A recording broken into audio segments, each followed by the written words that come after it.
What happens when Americans land in a country they can't even place on a map, and suddenly question everything they thought they knew about how life should feel? Not the scenery, not the architecture, not even the unfamiliar alphabet. It's something else entirely, something that makes them send messages back home saying, "I don't know how to describe this, but nothing here works the way I expected." The country is Georgia, not the American state. The actual country, positioned at the crossroads of Europe and Asia, south of Russia, nestled between the Black Sea and the Caspian.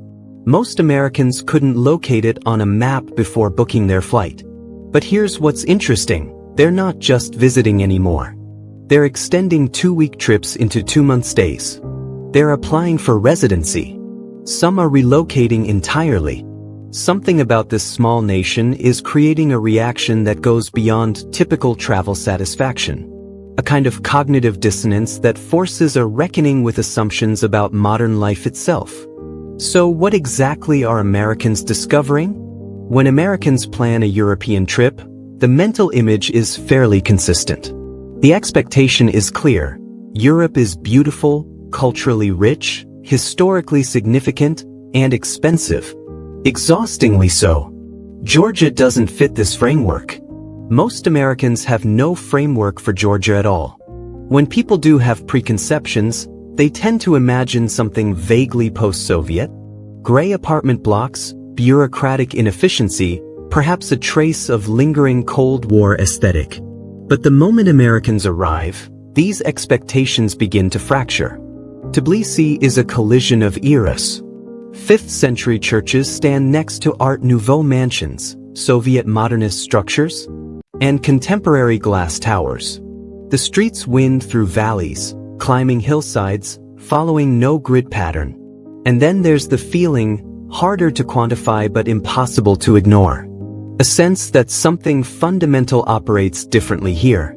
First-time visitors arriving in Tbilisi at night often experience the same sequence. The airport is small, efficient. The taxi or metro into the city is inexpensive. And then they step into the streets after dark, and the instinctive Western urban vigilance activates. What neighborhood is this? Where should I avoid looking? Is my phone visible? But then, nothing happens. Women walk alone through narrow old town alleyways at midnight. Groups of teenagers sit in parks at 2 a.m. Metro stations are clean, bright, and populated at all hours without the tension that characterizes late-night public transit in most major cities. According to various global safety indices, Georgia consistently ranks among the safest countries in Europe, often outperforming Switzerland, Germany, and the Netherlands in metrics measuring violent crime and petty theft.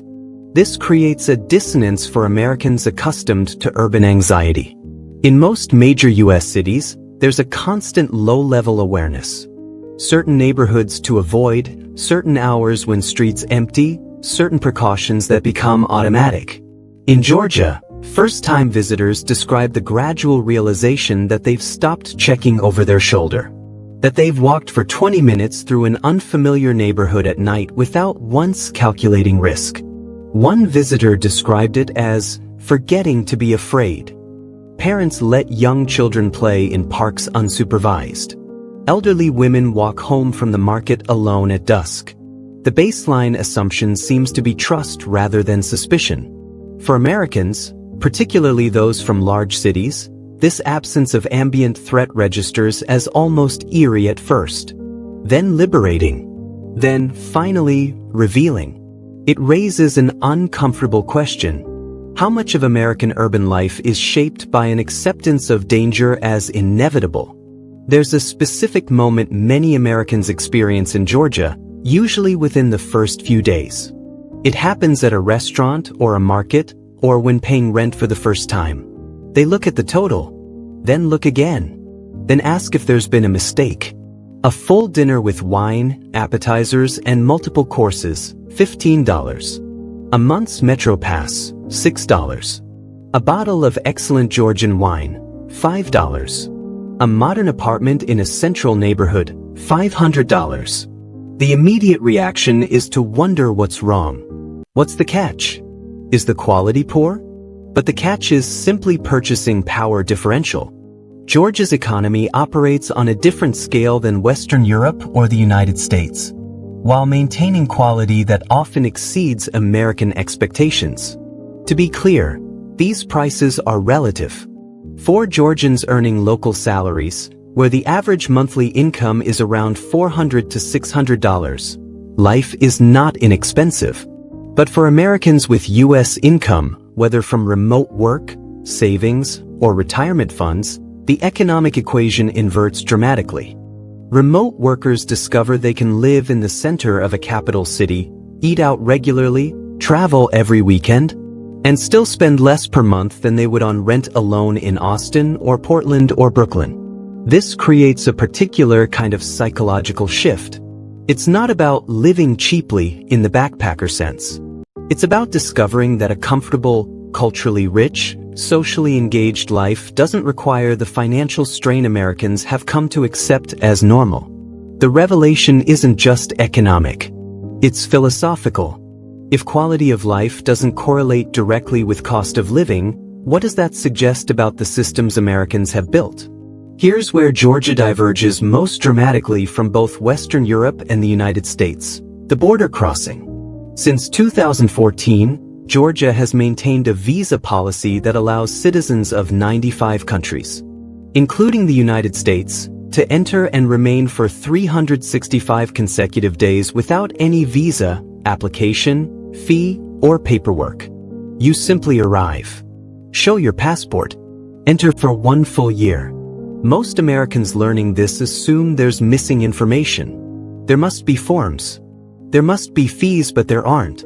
This policy was deliberate. Following Georgia's 2008 war with Russia and subsequent economic challenges, the government made a strategic decision to position the country as maximally accessible to foreigners. When the COVID-19 pandemic normalized remote work in 2020 to 2021, Georgia suddenly became one of the most attractive destinations for digital nomads. No visa stress, low cost of living, good internet, safe streets. Thousands of Americans arrived. Many stayed far longer than initially planned. This stands in sharp contrast to the visa anxiety that characterizes most international movement. Americans attempting to stay in Portugal or Spain or France face bureaucratic mazes. Proof of income requirements, notarized documents, background checks, fees, waiting periods. Georgia simply says, "Come." For Americans accustomed to paperwork as the price of admission, this openness registers as almost suspicious. The answer reveals something about how nations signal their intentions. Georgia is actively courting foreign presence. It wants the economic activity, the cultural exchange, the international connections. And for Americans used to borders as barriers, this level of welcome creates its own form of culture shock. Perhaps the most disorienting aspect of Georgian culture for Americans is the relationship to guests. Hospitality in Georgia is not a service industry practice. It's a cultural obligation with roots reaching back millennia. There's a Georgian word, stumari, meaning guest, and a traditional saying, "A guest is a gift from God." This isn't metaphorical. It's operational. Americans report variations of the same experience repeatedly. Being invited into homes by strangers. Being given free wine at family-owned restaurants. Being offered food without any expectation of payment. Being included in weddings, birthdays, and supras, the traditional Georgian feast that can last 5 or 6 hours. The supper itself reveals the depth of this cultural value. It's a ritualized meal with specific roles, toasts, structure. The Tamada, Toastmaster, leads a series of toasts, to family, to guests, to ancestors, to peace. Wine flows continuously. Food arrives in waves. First-time visitors often misread this hospitality as transactional. They try to pay. They offer money. Hosts often respond with something approaching offense. The offer of payment violates the principle. This isn't commerce. It's obligation, A cultural conviction that caring for guests is both duty and honor. For Americans accustomed to transactional frameworks, where hospitality is a service, where generosity expects reciprocation, this unconditional welcome creates cognitive dissonance. In Georgia's history, marked by constant invasion and occupation, the stranger at your door might be fleeing danger, seeking refuge, in genuine need. The tradition of radical hospitality emerged from historical necessity and calcified into cultural identity. But it also reveals something about how different cultures construct social bonds. American culture tends toward individualism and clear transactional boundaries. Georgian culture tends toward collectivism and permeable social boundaries. For Americans experiencing Georgian hospitality for the first time, the contrast illuminates assumptions they didn't know they were making about human interaction. Most Americans, if asked about wine origins, would name France or Italy, perhaps California. The actual answer is Georgia. According to archaeological evidence, Georgia is the birthplace of wine. Residue analysis from ancient pottery shards dates wine production to approximately 6000 BC, 8,000 years ago. Before France, before Italy, before any European wine tradition existed. The method itself is distinct. Georgians still ferment wine in large clay vessels called qvevri, which are buried underground. The technique is UNESCO protected as intangible cultural heritage. For Americans raised on the assumption that wine culture belongs to France and Italy, discovering that Georgia predates both by millennia creates a historical vertigo. Georgian wine, particularly natural wine produced in traditional qvevri, has begun gaining international recognition among sommeliers. The flavor profiles are distinct, often more tannic, with unique characteristics emerging from ancient grape varieties that exist nowhere else. And the price remains absurdly accessible. A bottle of excellent Georgian wine might cost $8 at a shop. The food tradition runs equally deep. Khachapuri, the famous Georgian cheese bread, comes in regional variations. Khinkali, soup dumplings the size of a fist, require specific technique to eat. Everything is fresh, local, seasonal. First-time visitors often describe Georgian food as tasting, happy, an imprecise but revealing description. The implication is that food created without optimization pressure, without cost-cutting, without corporate homogenization, tastes fundamentally different.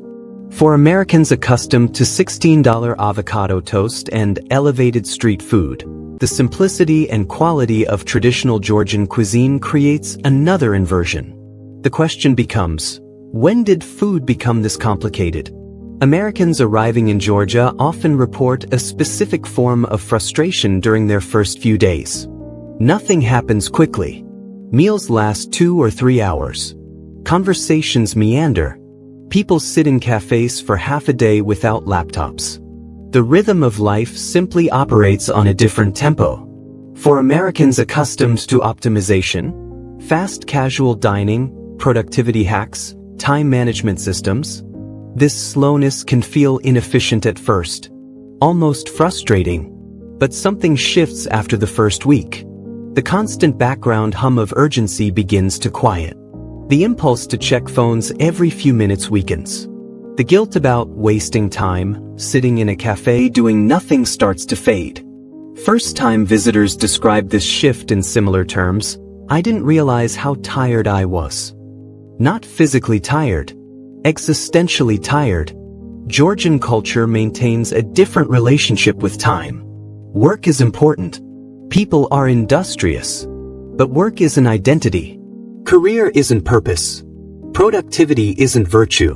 The cultural emphasis falls instead on relationships, family, food, wine, conversation. This isn't about laziness or lack of ambition. Georgians work hard. But there's a cultural conviction that life is meant to be lived, not optimized. That time with people matters more than efficiency. That a 3-hour meal is time well spent. For Americans raised in grind culture, where burnout is a badge of honor, where rise and grind is aspirational, where rest requires justification. This alternative relationship with time feels almost transgressive. The question it raises is uncomfortable. What if the optimization itself is the problem? American cities, with rare exceptions, are young. A building from the 1800s qualifies as historic. In Georgia, you drink coffee in cafes built in the 1700s. You walk streets used by Silk Road traders. You visit churches from the 5th century that still hold services. Tbilisi's Old Town is a layered archaeology of occupation. Roman influences, Persian architecture, Byzantine churches, Ottoman baths, Russian imperial structures, Soviet monuments, contemporary development, all compressed into a few square kilometers. For Americans, particularly those from newer cities in the South or West, this density of history creates a specific vertigo. Everything has depth. Every building has survived something. The stones themselves are witnesses. American culture tends toward the new. We demolish and rebuild. We worship innovation. But in Georgia, the old isn't preserved behind velvet ropes. You live in it. You touch it. You drink wine in cellars older than your country. First-time visitors describe feeling simultaneously small and connected. Small because the timeline extends so far beyond any individual life. Connected because you're walking where humans have walked for millennia. For Americans accustomed to newness, to strip malls and subdivisions, to cities barely a century old, this sense of temporal depth creates an unsettling realization: how young we are, how recent, how shallow our roots. It's not a negative recognition, but it's humbling. There's a question Americans ask within minutes of meeting someone: what do you do? Meaning, what is your job? What is your income bracket? What is your status? In Georgia, this question rarely comes up. Status in Georgian culture isn't primarily about career or wealth. It's about family lineage, hospitality, friendship networks. A person's worth is measured by how they treat guests, how they maintain relationships, how they honor tradition. Money exists. Wealth confers advantages. But flashing wealth is considered gauche. Discussing salary is uncomfortable. Conversations focus instead on different questions, like, are you happy? Do you have family here? Have you eaten? For Americans accustomed to identity through career, this creates disorientation. If you're not your job, what are you? If productivity doesn't define worth, what does? First-time visitors describe a gradual unwinding of ambient pressure. The constant evaluation, comparing salaries, measuring success, calculating net worth, simply isn't happening. One visitor described the feeling as not realizing how much pressure I was under until it stopped. Georgian culture isn't without competition or ambition. People care about success. They work toward goals.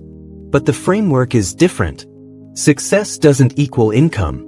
Identity doesn't equal profession.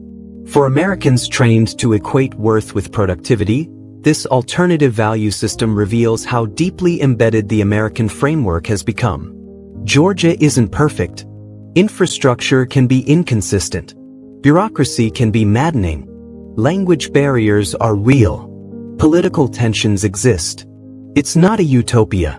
But for Americans arriving from fast, expensive, anxious lifestyles, Georgia offers something unexpected: a mirror. A place where life operates on different assumptions. Where safety doesn't require constant vigilance. Where quality of life doesn't correlate with cost. Where hospitality isn't transactional. Where time isn't optimized. Where history isn't buried. Where status isn't purchased. The shock isn't really about Georgia. It's about the sudden visibility of choices Americans didn't realize they were making. The choice to accept urban danger as inevitable. The choice to equate cost with quality. The choice to optimize every hour. The choice to measure worth through productivity. Georgia doesn't solve these issues. It simply reveals them. And for some Americans, that glimpse is enough to change their entire trajectory. They extend trips. They relocate. They restructure their lives. Others return home with a quiet unsettlement, a sense that the life they're living isn't the only option available. That's the real shock. Not what Georgia is, but what it reveals about everything else.